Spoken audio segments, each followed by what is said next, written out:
j'ai pris dans la classe différents travaux. C'est uniquement pour illustrer un propos que j'ai en tête avec vos différentes réalisations. Un propos que j'ai en tête pour vous montrer comment on arrive à faire émerger des notions d'art visuel à travers une mise en commun. Donc la première question là que je vous pose, c'est est-ce que vos nuages, les nuages sont-ils tous les mêmes? Non. Donc maintenant je demande pourquoi. Quelles sont les différences? Les matériaux. Voilà une notion. Donc quelqu'un écrit au tableau matériaux. Qu'est-ce qu'il y a d'autre encore comme différence? Les couleurs. Les formes. Voilà une autre notion. Matériaux, formes. Quels sont les différents matériaux que vous avez utilisés pour faire ces nuages? Polystyrène. Le polystyrène, le papier, la peinture. Qu'est-ce que c'était ça? C'était une sorte de pâte blanche. C'est de la peinture blanche? Oui. Oui, que tu as mis par-dessus. Donc là, on n'est pas dans les matériaux, on est dans la peinture. Donc le polystyrène, le papier, du tissu. Alors pourquoi avez-vous choisi plus particulièrement ces matériaux? Pourquoi choisir le polystyrène, par exemple? Le polystyrène, c'est léger. Donc là, ce qui était très intéressant au cours de votre travail et de l'effectuation de la consigne, c'est que j'ai vu une étudiante qui travaillait le polystyrène et qui me disait à plusieurs reprises « J'ai choisi ce matériau par hasard, j'ai choisi ce matériau par hasard ». Si vous avez un élève qui vous répond ça, vous lui demandez « Mais quel est le poids du polystyrène? Est-ce qu'un polystyrène, c'est lourd ou c'est léger ?» Elle m'a répondu « C'est léger ». Et je lui ai répliqué « Le nuage, il est comment? Il est plutôt léger. » Et là, ça t'a fait un tilt. C'est toi ici. Ah oui, elle était là. Ah oui, c'est pas possible. Donc vous voyez, vous avez des moments comme ça qui sont extrêmement riches. À travers cette question que je viens de poser, quelles sont les différences, vous voyez qu'il y a déjà deux notions qui sont sorties, les formes et les matériaux. Les formes, vous pouvez expliquer un peu plus? C'est plus dur. C'est un peu plus dur. Qu'est-ce qui revient le plus souvent dans la forme du nuage? Les zigzags, la forme qui ondule. Et en général, c'est une forme fermée. C'est une forme fermée. Et très peu d'élèves, très peu d'étudiantes ont fait une forme ouverte. Là, je verrai un peu plus ouvert, là-bas, celle qui est au fond. Alors que toutes ont fait des nuages plutôt fermés. Vous savez que les formes fermées, les formes ouvertes, ça, les enfants doivent apprendre à les distinguer. Mais il y avait un autre matériau aussi qui m'intéressait ici. Qu'est-ce qu'il a de particulier, ce matériau? C'est ondulé. Il ondule naturellement parce qu'il a gardé la mémoire de l'empreinte du rouleau autour duquel il était enroulé. Mais qu'est-ce qui se passe, par exemple, si je souffle? Tu veux bien souffler sur ce travail? Qu'est-ce qui fait le nuage? Ça bouge. Donc là, vous avez un travail qui sort un petit peu des autres, mais celui-ci aussi, il va bouger.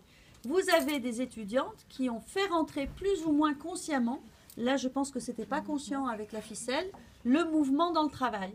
Et là, donc vous pouvez noter au tableau le mouvement. Un nuage est en mouvement.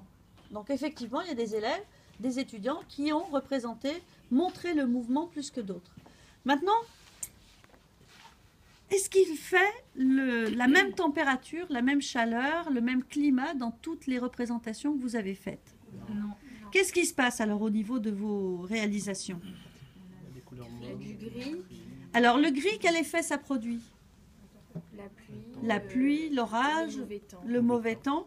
Donc on irait plutôt vers des travaux comme celui-ci. Et là, avec le papier journal, l'étudiant avait d'abord dit « j'ai écrasé le journal ». Et là, je lui ai appris le mot juste. On ne va pas dire qu'on a écrasé le journal, on va dire qu'on a froissé. Et faites bien votre travail dans vos écoles, parce que le nombre d'élèves en 6e qui viennent me dire « j'écrase le journal », je lui dis « non, tu froisses le journal ». Si on froisse le journal, qu'est-ce qui se produit qu'il ne se produit pas quand on reste avec des techniques comme la peinture ou le crayon? Du volume. À quoi je me rends compte qu'il y a du volume? Pourquoi je sais qu'il y a du volume dans ce travail? Un autre mot. Parce que c'est pas plat. Ça veut dire que c'est en relief. Tu peux noter au tableau le relief, le volume. Donc, si on devait classer ces différents travaux d'une certaine manière, on pourrait dire qu'il y a les travaux qui sont en plan, avec les techniques planes, et d'autres qui sont en volume. Qu'est-ce qu'on ne peut pas faire avec une technique plane qu'on fait naturellement avec le volume? Bah, par exemple, qu'est-ce qui se passe sur le papier, là, par rapport au papier journal? C'est pas dans le même sens. En fait, ça se mesure formé par régulière. Alors, Par ça, régulier. oui, mais ça, on peut le faire avec un dessin, avec des contours brisés, on peut le faire. Mais si vous regardez bien le papier avec ce papier journal, le support, la feuille de papier machine, qu'est-ce qui se produit dessus qui ne se produit pas ici? On a une ombre. On a une ombre portée, réelle et concrète. Et c'est parce qu'il y a des ombres réelles et concrètes, à la fois propres et portées, qu'on sait qu'il s'agit du volume par son relief. Tu peux noter les ombres au tableau. Donc, le relief, celui-ci est en relief aussi. Qu'est-ce qu'il a de particulier, celui-là, que les autres? Celui-là, ces deux ont quelque chose de particulier. Un peu celui-là aussi. Mettre les doigts à l'intérieur. Alors, pourquoi je peux mettre le doigt à l'intérieur là Parce qu'il y a le vide. Il y a des travaux qui utilisent le vide et effectivement, dans les nuages, il y a des parties parfois qui sont vides. Donc là, c'est très subtil, ce travail. Donc, tu peux noter le vide et le plein au tableau. Donc, vous voyez qu'à travers un petit exercice, un contrat très simple, un objet plus une idée, l'idée, elle n'y est pas encore, on va la trouver ensemble. La consigne, maintenant, on pourrait imaginer, quelle suite on pourrait imaginer à cette première consigne? Vous avez donné ça, ils ont travaillé pendant un quart d'heure, vous avez ces productions. Donc maintenant, il faut relancer le travail, ou imaginer, on est en train de construire une séquence. Il faut imaginer ce qu'on aurait dû faire avant, ce qu'on va faire après, pour que la séquence, elle soit complète et qu'elle soit vraiment intéressante. Quelle critique on peut faire à ces travaux? J'affine ma question. Qu'est-ce qui est identique dans ces travaux? La couleur. La couleur. Qu'est-ce que vous avez fait avec la couleur bleue en peinture que vous auriez pu améliorer, par exemple? Le ciel. Alors, effectivement, rajouter du jaune, faire des... qu'est-ce qu'on peut faire avec le bleu? Là, ici, il y a des choses qui se produisent qui sont intéressantes, avec des dégradés. On peut faire des dégradés. Donc, ça veut dire qu'on travaille avec d'autres couleurs. Vous êtes d'accord qu'avec le bleu, en le mélangeant légèrement avec d'autres couleurs, on obtient des nuances différentes. Donc, on aurait pu imaginer une première séance pour éviter que tous les élèves fassent la même chose ici. Vous leur donnez de la peinture bleue avec un petit peu des autres couleurs et vous dites à vous de faire le plus de bleu possible. D'accord? Et là, on voit avec une verbalisation qu'est-ce qui se passe avec le bleu. Il y a des nuances, il y a des valeurs différentes. On peut faire des dégradés, la touche de peinture qui apparaît. Donc, vous faites votre première verbalisation. Et la deuxième, ça peut être dans mon ciel bleu, je fais un nuage. Vous voyez? Ça, c'est la suite. On raconte une histoire quand on fait une séquence. Donc, on a l'avant, on a le pendant, ce que vous venez de faire. Et qu'est-ce qu'on pourrait imaginer comme suite, comme réinvestissement possible à cette séquence? Ils ont fait ces nuages. Maintenant, qu'est-ce qu'on pourrait faire? Oui? Non? Quelle suite on pourrait... On ne va pas s'arrêter là. Vous êtes d'accord, c'est trop bête. Vous étiez bien dans cette réalisation. C'était agréable, n'est-ce pas? Donc, il faut continuer le plaisir. Qu'est-ce qu'on pourrait demander comme nouvelle consigne aux élèves pour qu'ils réinvestissent ce qu'ils ont vu, qu'ils se le réapproprient à travers une production... Pardon? On peut le réinsérer dans un paysage. Ah, non, parce que là, tu amènes la difficulté de la représentation du paysage et donc on change de thématique. Mais Il faut... sans que ce soit un paysage bien... Je veux dire, que de la peinture après. À ce moment-là, qu'on remette du relief, mais plus de nuages. Alors, moi, ce que j'aimerais, c'est qu'on reste quand même focalisé sur cette histoire du nuage. Qu'est-ce que ça pourrait devenir? Un nuage pas sur un papier, peut-être. Alors ça, tu réfléchis en termes d'exécution. Là, tu es en train d'imaginer ce que tu demandes aux élèves d'exécuter. Moi, ce que je voudrais, c'est imaginer une suite, qu'elle soit poétique.